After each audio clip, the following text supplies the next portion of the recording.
오늘 6월 3일 수요일입니다. 오늘 새벽 예배 또 나오신 우리 성도님들을 환영합니다. 어제는 통행 금지가 있었고 또 좀 세상이 어수선합니다. 이렇게 어수선할 때 뭘 해야 될지 모르는 게 우리의 마음입니다. 불안하기도 하고 또 그래서 그 불안한 마음에 요즘은 유튜브가 워낙 잘 되어 있기 때문에 전문가들이 참 많습니다. 그래서 전문가들이 유튜브에 나와서 이렇게 해야 된다, 저렇게 해야 된다, 그런 말들을 참 많이 듣습니다. 그래서 그런 말씀도 중요합니다. 들어서 세상이 어떻게 변해가는지, 또 왜 이런 현상이 벌어지고 있는지, 또 미국 안에서 또 이런 일들이 왜 생겨나는지, 그런 인포메이션을 얻는 것도 참 중요하다고 생각합니다. 그런데 그것보다 더 중요한 것은 하나님의 말씀 앞으로 가는 것입니다. 세상이 어수선하고 또 세상이 이렇게 좀 앞을 볼 수 없는 그런 상황이 되어질 때 성경에 보면 그럴 때가 참 많았습니다. 그때마다 선지자가 등장해서 그 선지자가 백성들에게 전하는 말은 하나님께로 돌아가자는 것이었습니다. 하나님의 말씀으로 돌아가고 하나님께로 돌아가고, 그래서 하나님 말씀 안에서 우리를 돌아보는 그런 시간을 갖기를 그렇게 촉구하는 것이 구약 성경과 신약 성경 가운데 얼마나 많이 나오는지 모릅니다. 여러분, 오늘 새벽에 잘 나오셨습니다. 잘 나오셨으니 오늘 우리 한번 하나님 말씀으로 들어가는 그런 시간 되었으면 좋겠습니다. 오늘 본문의 말씀은 신명기 28장 1절에서 6절까지 말씀입니다. 아주 짧은 말씀입니다. 어제 27장에서 우리가 함께 말씀을 나누었습니다. 어제 말씀에 모세가 이스라엘 백성들에게 명령을 합니다. 이스라엘 백성들을 두 곳으로 나누어서 쓰게 하라 그러죠. 그리심산의 6개 지파, 그리고 에발산의 6개 지파를 쓰라고 말씀합니다. 그리고 그리심산에서는 축복을 선포하고 에발산에서는 저주를 말하라고 이야기했습니다. 어제 말씀에서는 저주를 이야기했습니다. 저주를 선포했습니다.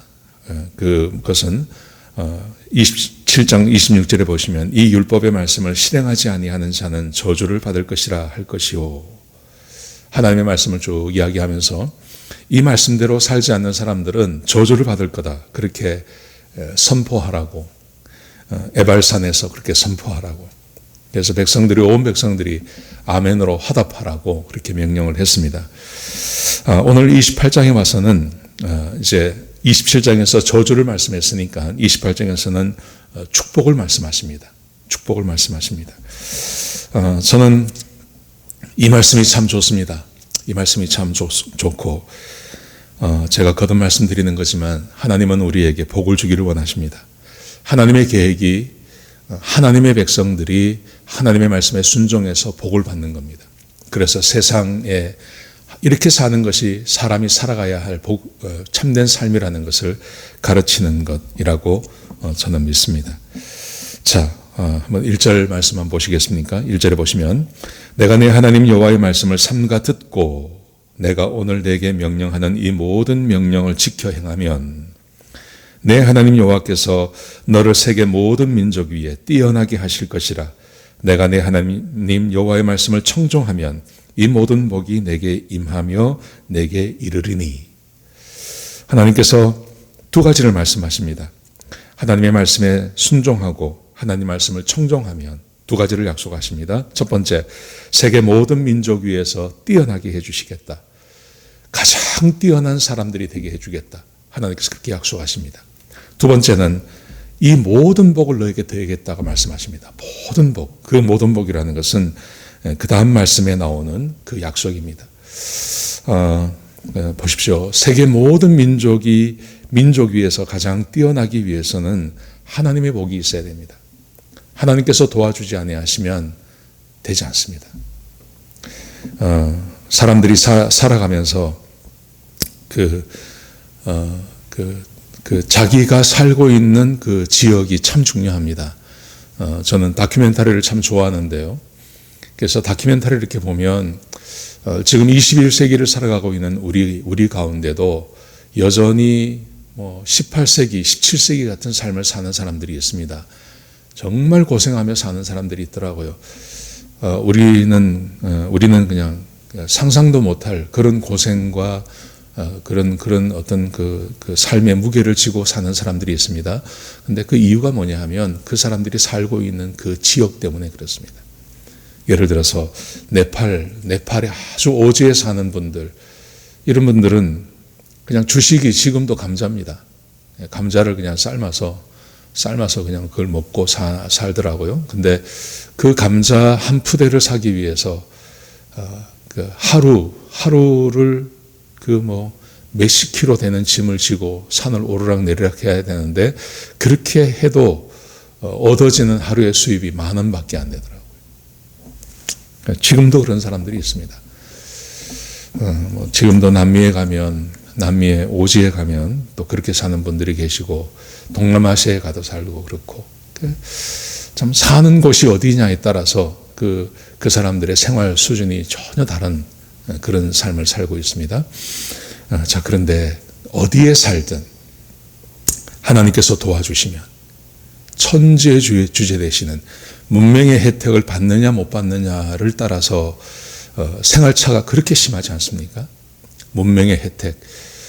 그래서 미국에 살고 있는 사람들, 또 미국에서도 대도시에 사는 사람들, 또 아니면 아주 오지에 사는 분들, 그 생활 격차가 참 많은데 그것은 분명히 그 문명의 혜택이라고 할 수 있죠.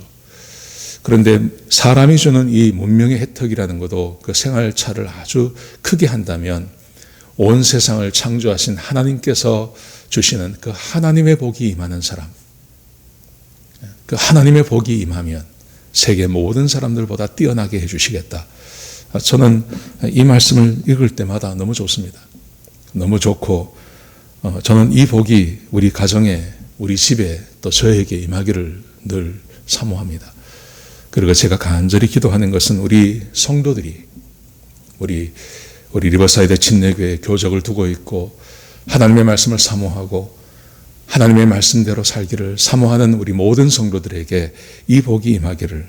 그래서 모든 민족, 우리가 살고 있는 이 땅은 세계 각국에서 와서 살고 있는 사람들이 여기 살고 있지 않습니까? 여기서 모든 민족보다 뛰어난 사람이 되는 것, 저는 늘 그걸 위해서 기도하고 제 마음 안에 간절히 바라는 마음, 그게 우리 성도님들이 좀 더 나은 삶, 세월이 가면 갈수록 더 부자가 되고 더 부유해지고 더 영향력이 많아지는, 저는 그런 복이 우리에게 임하기를 소원합니다. 자, 그러기 위해서 백성들이 해야 할 일이 있습니다. 오늘 1절 말씀, 2절 말씀해 보시면 아주 간단한 말씀 같지만 여기에 백성이 해야 할 일이 있습니다. 자, 보십시오. 1절을 보십시오. 내가 내 하나님, 너의 하나님이라고 말합니다. 하나님이 나의 하나님이 되어야 됩니다. 나의 유일하신 하나님이 되셔야 됩니다. 하나님 외에 다른 것을 섬기거나 다른 것에 마음 두면 안 됩니다. 그게 자식이 되었던, 내 사업터가 되었던, 내 직장이 되었던, 내 지혜가 되었던, 하나님 외에 다른 것을 섬겨서는 안 됩니다. 오직 하나님이 내 하나님 되시고 오직 하나님만 섬기겠다고 하는 그 마음이 있으셔야 됩니다. 두 번째 보십시오. 여호와의 말씀을 삼가 듣고, 여호와의 말씀을 삼가 듣고, 하나님이 내 하나님 되신다는 증거는 뭐냐 하면 내가 하나님의 말씀을 듣는 것입니다. 내가 하나님을 모시고 살지만 내 뜻대로 살겠다고 하는 것은 하나님이 하나님 되시는 게 아닙니다. 하나님이 하나님 되시기 위해서는 내가 하나님의 말씀에 귀를 가져야 합니다. 귀를 들여야 됩니다. 하나님의 말씀에 관심을 둬야 됩니다. 이게 정말 중요한 것입니다. 그래서 그렇게 말하죠. 1절에 보시면 여호와의 말씀을 삼가 듣고 내가 오늘 내게 명령하는 그의 모든 명령을 지켜 행하면, 하나님의 말씀은 명령입니다. 하나님의 말씀을 듣고 행해도 되고 안 해도 되게 되는 게 아닙니다. 하나님의 말씀은 명령입니다. 그런데 이 명령은 어떤 의미를 갖는 거냐 하면 명령은 약속이 있습니다. 명령대로 행하면 약속이 따라오는 것입니다. 그 약속이 바로 오늘 1절 하반절 2절에 나오는 내 하나님 여호와께서 너를 세계 모든 민족 위에 뛰어나게 하실 것이다. 하나님의 명령을 지켜 행하면 하나님께서 그 명령대로 사는 사람들에게 세계 모든 민족보다 뛰어나게 하시고 이 모든 복을 하나님께서 약속하시는 성경에 나오는 모든 복을 하나님께서 주시겠다고 그렇게 약속하고 계신 것입니다. 여러분, 하나님께서 이 약속은 오늘 본문에서만 한 게 아닙니다. 제가 이 본문을 읽어드릴 때 이게 친숙하게 들리지 않습니까? 우리가 지금 신명기를 계속해서 보고 있는데요. 거의 한 달 이상, 2달째 보고 있는데 이 이름 약속들을 워낙 많이 해주셨기 때문에 읽으면 이거 많이 들은 말씀이다. 아마 그런 생각이 드실 것입니다.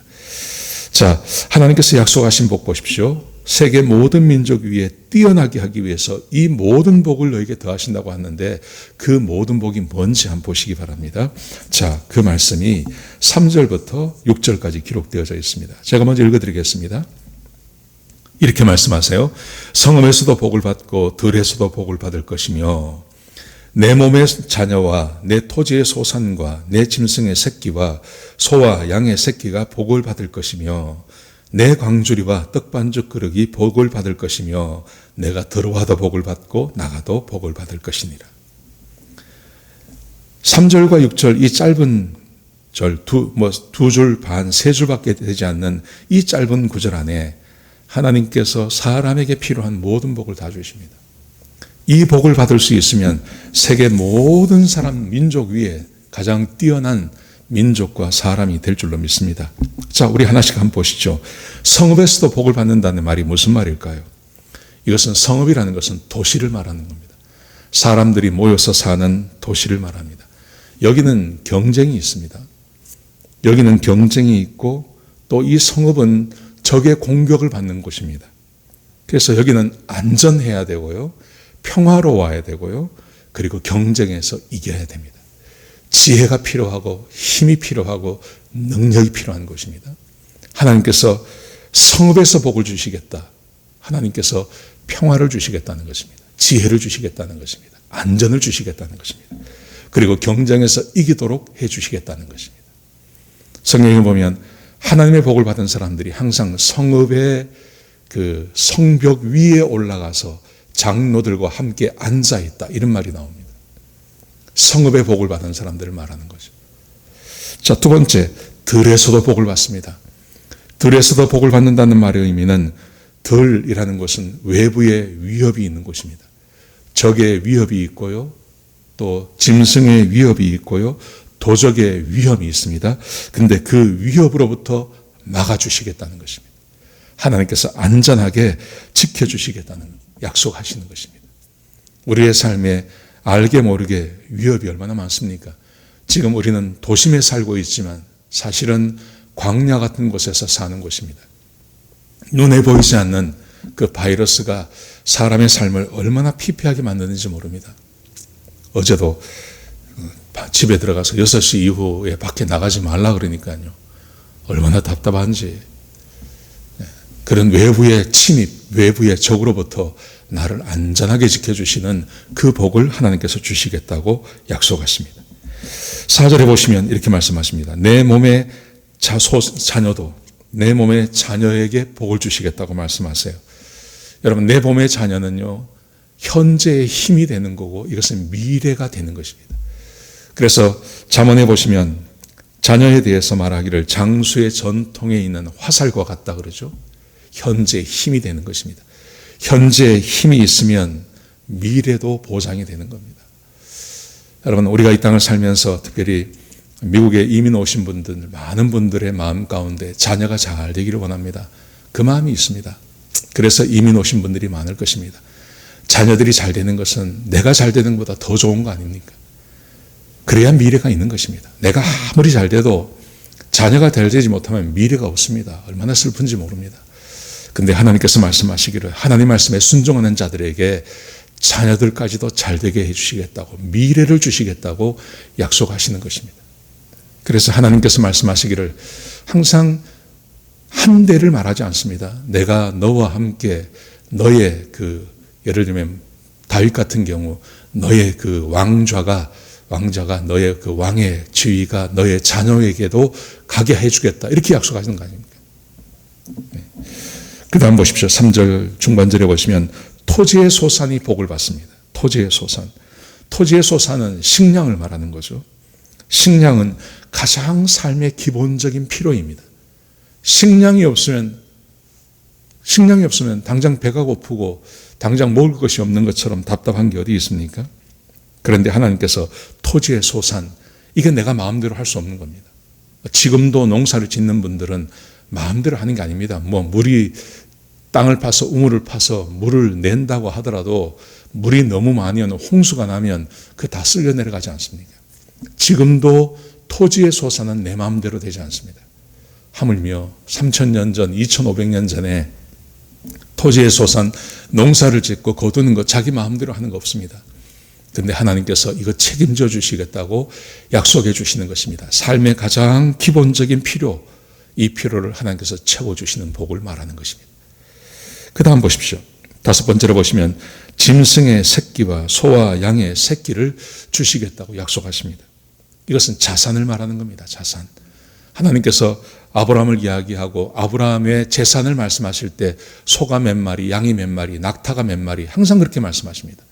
하물며 저 다윗 같은 경우도 솔로몬 같은 경우도 솔로몬이 다루고 있는 그 양떼가 몇 마리다 이렇게 말씀하시죠. 이것은 자산을 말씀하시는데 하나님께서 자산도 불려주신다는 것입니다.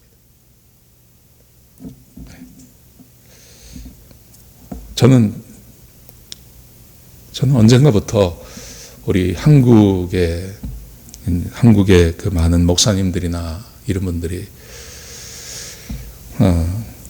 그 부유하고 이렇게 삶이 풍요롭고 부유한 것을 그 죄악시하는 것을 보면서 저거 아닌데 하는 생각을 많이 했어요. 왜냐하면 성경 읽어보면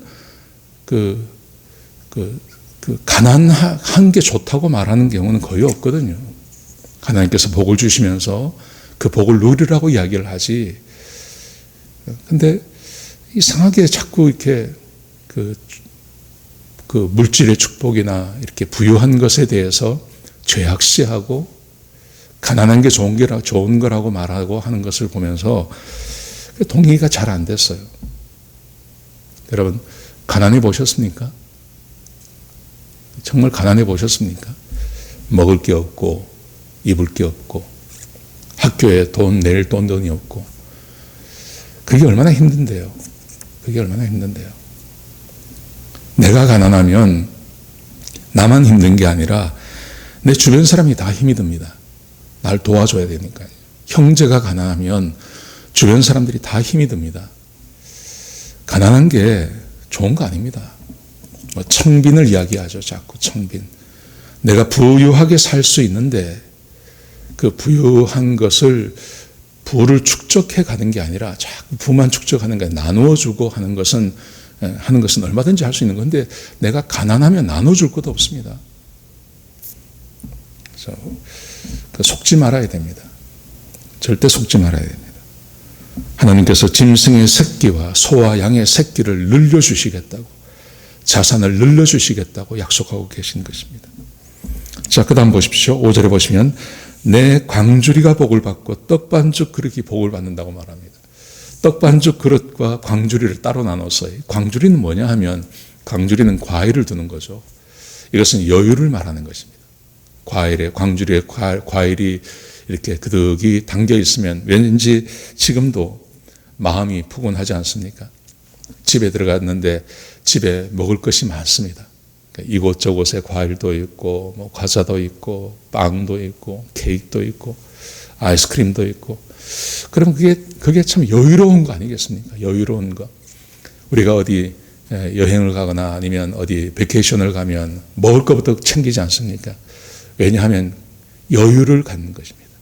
하나님께서 광주리에 복을 주신다는 말은 여유 있는 삶을 살게 해주시겠다는 것입니다. 쉼이 있고 여유가 있고 이걸 약속해 주시는 것입니다. 떡반죽 그릇에 복을 받는다.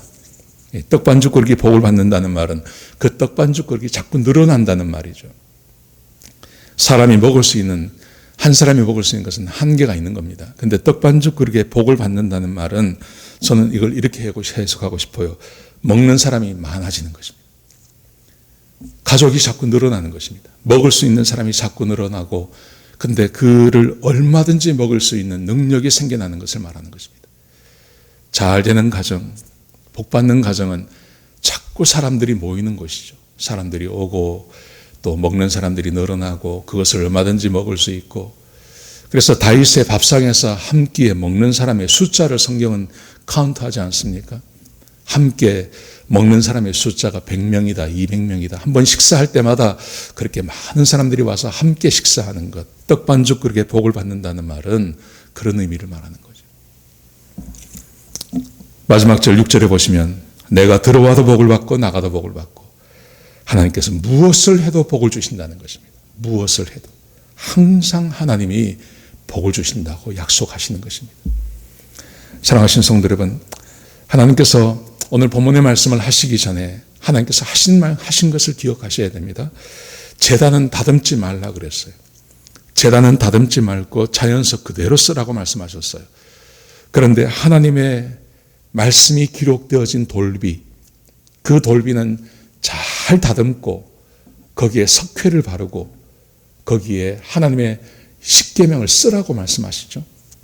그리고 이것을 에발산에 세워놓고, 그리고 그리심산과 에발산에 백성들을 6대6으로 나누어 놓고, 거기서 에발산에서는 저주를 선포하고 그리심산에서는 축복을 선포해서 사람들로 하여금 축복과 저주가 자기 손안에 있음을 기억하게 하는 것입니다. 그리고 하나님께서 저주를 말씀하십니다. 이런 일을 행하는 사람은 저주를 받는다, 저주받는다, 저주받는다 하지 말라는 말이죠. 근데 하나님의 복, 하나님의 말씀에 순종하는 자들에게는 하나님께서 말씀하시는 것입니다. 세상 모든 사람들보다, 모든 민족보다 뛰어난 사람이 되게 해주고 이 모든 복을 내가 다 주겠다 말씀하시면서, 그 복이 바로 성읍에서도 복을 받고 들에서도 복을 받고 내 몸에 자녀들이 복을 받고 토지의 소산이 복을 받고 짐승의 새끼와 소와 양의 새끼가 복을 받고 내 광주리가 복을 받고 내 떡반죽 그릇이 복을 받고 네가 들어와도 복을 받고 나가도 복을 받고. 여러분, 이 말씀을 귀히 여기십시오. 이 말씀을 마음에 새기십시오. 그리고 하나님께 복 받겠다고 하는, 복을 받겠다고 하는 이 마음을 가지십시오. 그리고 하나님 말씀에 순종하십시오. 지금 세상에 어지럽고 무엇을 해야 될지도 모르는 이런 상황 가운데 아주 심플합니다. 하나님의 말씀에 순종하면 됩니다. 그 하나님의 말씀은 하나님을 사랑하고 이웃을 사랑하라는 것입니다. 요즘 사람들 못 만나니까요, 그냥 가족 사랑하시면 됩니다. 아내를 사랑하시고 남편을 사랑하시고 부모님 사랑하시고 자녀 사랑하시고, 그리고 카톡으로 우리 형제자매들 사랑하시고, 그리고 주님 사랑하셔서 하나님께 예배드리시고 기도하시고, 그렇게 하시면 됩니다. 그러면 하나님께서 살 길 열어주십니다. 여러분의 삶을 막지 않습니다. 반드시 열어주십니다. 반드시 열어주십니다. 하나님께서 역사하십니다. 이 말씀 기억하시고 오늘 하루 하나님의 복을 세워보십시오. 성읍에서도 복을 받고 들에서도 복을 받고 내 몸에 자녀가 복을 받고 토지의 소산이 복을 받고 짐승의 새끼와 소와 양의 새끼가 복을 받고 나의 광주리가 복을 받고 떡반죽 그릇이 복을 받고 내가 들어와도 복을 받고 나가도 복을 받고, 이 복이 우리 사랑하는 성도님들의 삶에 임하시기를 주의 이름으로 축복합니다. 기도하시겠습니다. 하나님, 귀한 말씀 주셔서 감사합니다. 아버지 하나님께서 우리에게 복을 약속하셨습니다. 간절히 바라옵기는 이 모든 복이 우리 사랑하는 성도들의 삶에 임할 수 있도록 역사하여 주옵소서. 한 사람도 복에서 제외되는 사람이 없게 하여 주옵소서. 세상의 거짓말에 속지 않게 하여 주옵소서. 마귀의 거짓말에 속지 않게 하여 주옵소서. 아버지 하나님의 말씀에 순종하고 주께서 인도하시는 대로 순종하며 감으로 하나님의 복을 받는 주의 백성들이 될 수 있도록 역사하여 주시옵소서. 오늘 하루도 복된 하루가 되게 하시고 주와 함께 동행하는 하루가 되게 하여 주옵소서. 이 모든 말씀을 예수님의 귀하신 이름으로 간절히 기도드렸습니다. 아멘.